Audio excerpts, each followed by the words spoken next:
दोस्तों, अगर मैं आपसे ये क्वेश्चन पूछूं कि आप अमीर कैसे बन सकते हैं, तो आपका जवाब क्या होगा? हो सकता है कि आप में से ज्यादातर लोगों का जवाब ये हो कि जॉब करते हुए तो अमीर बनना इम्पॉसिबल है, अमीर बनने के लिए तो बिजनेस करना पड़ता है। तो इस आंसर के अकॉर्डिंग आप अपनी जगह बिल्कुल सही हो। लेकिन क्या हो कि जब मैं आपको ये बोलूं कि आप अपनी जॉब से मिलने वाली सैलरी से भी अमीर बन सकते हो, बस आपको खुद पर भरोसा होना चाहिए कि आप ऐसा कैसे कर सकते हो, और इसके लिए आपको कुछ रूल्स को रेगुलर बेसिस पर फॉलो करना है। तो दोस्तों, आज की इस वीडियो में मैं आपको ऐसे 4 रूल्स के बारे में बताऊंगी जिन्हें अगर आप अपनी प्रैक्टिकल लाइफ में अप्लाई करोगे तो इस बात की गारंटी तो है कि आप अपनी सैलरी से अमीर बन जाओगे। तो चलिए दोस्तों, बिना देरी के वीडियो को शुरू करते हैं। सबसे पहला रूल है डेवलप अ रिच माइंडसेट। दोस्तों, अमीर बनना वो भी अपनी सैलरी के दम पर कोई बच्चों का खेल नहीं है। अमीर बनने के लिए जिस चीज की सबसे ज्यादा जरूरत पड़ती है वो है आपका माइंडसेट, क्योंकि आज आप अपनी प्रेजेंट सिचुएशन में जिस भी कंडीशन में हो, इसमें सबसे ज्यादा रोल आपका माइंडसेट प्ले कर रहा है।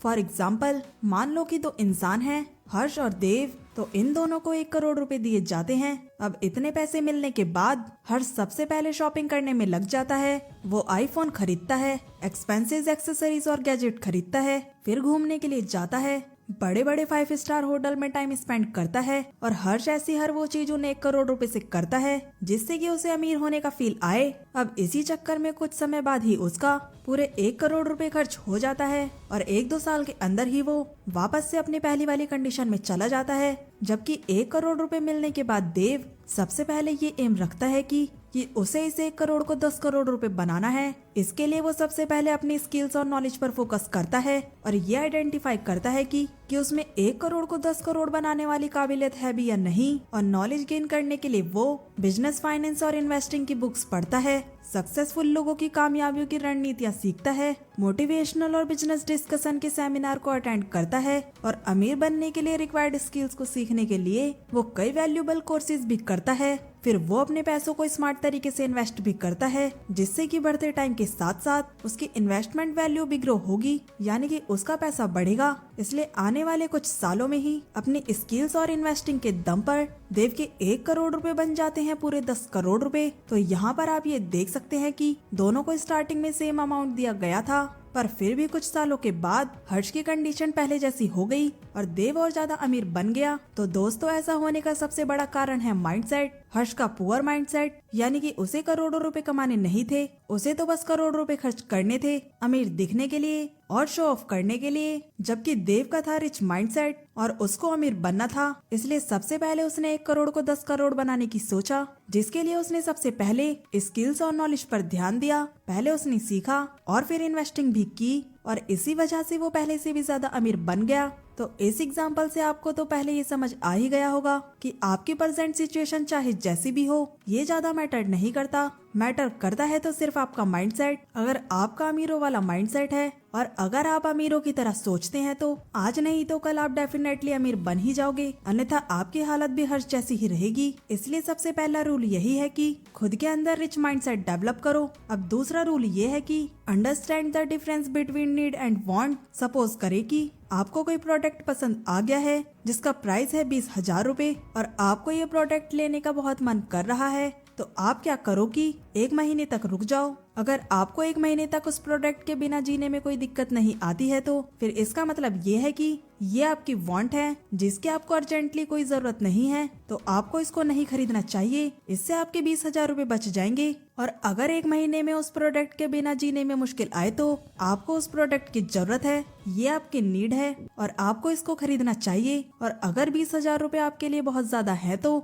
अभी थोड़ा और रुक जाओ, पहले ये अमाउंट सेव कर लो, फिर इसको खरीदो। लेकिन ईएमआई पर मत लेना, क्योंकि कोई भी चीज ईएमआई पर लेने पर आपको उसकी एक्चुअल कीमत से थोड़े ज्यादा पैसे देने पड़ते हैं। इसलिए दोस्तों, इस चीज से बचें और फाइनेंशियली स्मार्ट डिसीजन लें। ऐसा करने के लिए आप पहले पैसों को सेव करें और फिर सेव किए हुए पैसों से एसेट्स बनाएं, जिससे कि आपके एसेट से आने वाली इनकम आपके वांट्स और नीड्स दोनों को पूरा कर दे। तीसरा रूल है if you can't afford anything trees at same time you can't afford it. दोस्तों, अगर आपको सैलरी के पैसों से ही अमीर बनना है तो आपको वो चीजों को खरीदना बंद करना होगा जिसे आप अफोर्ड नहीं कर सकते। अगर आपकी सैलरी 50,000 रुपए है और आपके अकाउंट में केवल 1 लाख रुपए जमा है, तो आपको 5 लाख रुपए की कार खरीदनी है, तो आपकी सेविंग के हिसाब से अभी आप इस कार को अफोर्ड नहीं कर सकते हो। आप इस कार को तभी अफोर्ड कर सकते हो जब आपके अकाउंट में 15 लाख रुपए होते। यानी कि अगर आप किसी भी चीज को एक ही समय में 3 बार खरीद सकते हैं तो उसे आप अफोर्ड भी कर सकते हो। और अगर आप किसी भी चीज को एक ही टाइम पर खरीद सकते हो तो आप उसे अफोर्ड नहीं कर सकते। लेकिन इसका मतलब ये बिल्कुल भी नहीं है कि आपको अपनी लग्जरी आइटम को खरीदने की इच्छा को सैक्रिफाइस करना है। आप अपनी सैलरी से ही बिना किसी टेंशन के अपने लग्जरी शौक को कैसे पूरा कर सकते हो, इसके बारे में इसी वीडियो में हम आगे बात करेंगे। अब चौथा सबसे इम्पोर्टेंट रूल है जो कि आपको सैलरी से अमीर बना सकता है, वो है 50-30-20 रूल के बारे में डिटेल में डिस्कस करने से पहले मैं आपको एक बात क्लियर कर दूं कि इस रूल को फॉलो करके आप अपनी सैलरी के बेसिस पर ही अमीर तो बन जाएंगे, लेकिन इसके लिए ये 3 चीजें आप में पहले से होनी चाहिए, और वो discipline, patience, knowledge about investing. तो 50-30-20 रूल मनी मैनेज स्ट्रेटेजी का पहला स्टेप ये है कि आपको अपनी 50% इनकम को अपनी बेसिक नीड्स पर खर्च करना है, जैसे कि फूड, ट्रांसपोर्ट, क्लॉथ्स, बिल्स, बच्चों की स्कूल की फीस एक्सेट्रा। एग्जाम्पल के लिए मान ले कि आपकी मंथली सैलरी है 40,000 रुपए, तो आपको 20,000 रुपए में से ही अपने सारे के सारे बेसिक नीड्स खर्चों को कवर कर लेना है। अगर 20,000 रुपए में आपकी बेसिक नीड्स पूरी नहीं हो पा रही है तो ये इस बात को इंडिकेट कर रहा है कि आपको अपनी इनकम बढ़ाने में फोकस देने की जरूरत है, या फिर आपको अपने फिजूल खर्चों को कम करने की जरूरत है। खैर जो भी हो, आपको इस रूल के लिए डिसिप्लिन मेंटेन करना है। 50% में से ही आपको अपनी बेसिक नीड्स को कवर करना है। इसी रूल का सेकंड स्टेप ये है कि आपको अपनी सैलरी का 30% हिस्सा अपनी चाहतों को पूरा करना है, जैसे कि expensive clothes, parties, vacations, new car, luxuries और एक्सपेंसिव गैजेट्स। अब हो सकता है कि आप ये बोले कि मेरी वांट्स तो इतनी ज्यादा है, ये तो 30% से पूरी होगी ही नहीं। तो दोस्तों, इस रूल को आपको पूरे डिसिप्लिन और पेशेंस के साथ फॉलो करना है, यानी कि कुछ भी आपको 30% इनकम से ही अपने वांट्स और नीड्स को पूरा करना है। अगर ऐसा नहीं हो पा रहा है तो एग्जाम्पल को ध्यान से सुनिए। मान ले कि आपकी मंथली सैलरी है 30,000 रुपए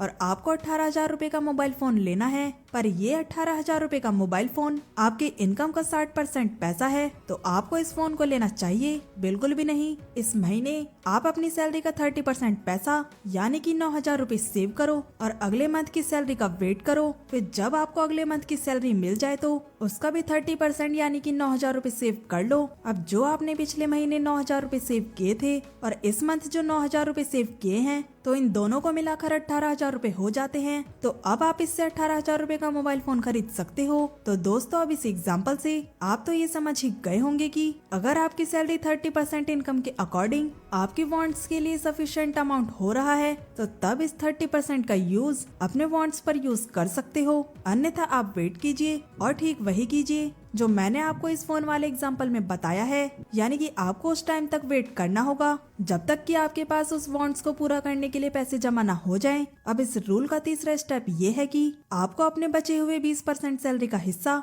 सेविंग्स और इन्वेस्टिंग में डालना है, जैसे कि savings for retirement, kids education, अपने बच्चों के फ्यूचर में शादी etcetera, investment in fixed deposit, provident fund, mutual funds, real estate stocks and etcetera. दोस्तों, अगर आप म्यूचुअल फंड्स और स्टॉक्स में इन्वेस्टमेंट करना चाहते हैं तो सबसे पहले आपको इनके बारे में सीखना होगा। बाकी की इन्वेस्टिंग टूल के कंपैरेटिवली ज्यादा होते हैं, इसलिए यहाँ पर रिस्क भी इन्वॉल्व होता है। इसलिए यहाँ पर इन्वेस्ट करने से पहले ये सीख ले कि स्टॉक मार्केट क्या होता है और ये कैसे काम करता है, किसी भी कंपनी के फंडामेंटल एनालिसिस कैसे किए जाते हैं। तो अगर आप ये सब सीख कर इन्वेस्ट करोगे तो आपकी इन्वेस्टमेंट पर रिस्क बहुत ही कम हो जाएगा। और क्या आपको पता है कि स्टॉक मार्केट और म्यूचुअल फंड्स में आपको कंपाउंडिंग के भरपूर बेनिफिट्स भी मिलते हैं। एग्जाम्पल के लिए, अगर आप किसी भी म्यूचुअल फंड में 5,000 रुपए पर मंथ की SIP 20 सालों के लिए शुरू करते हैं, तो जहां आपका पैसा 20% पर रेट से ग्रो होगा, तो 30 साल के बाद आपकी इन्वेस्टमेंट वैल्यू होगी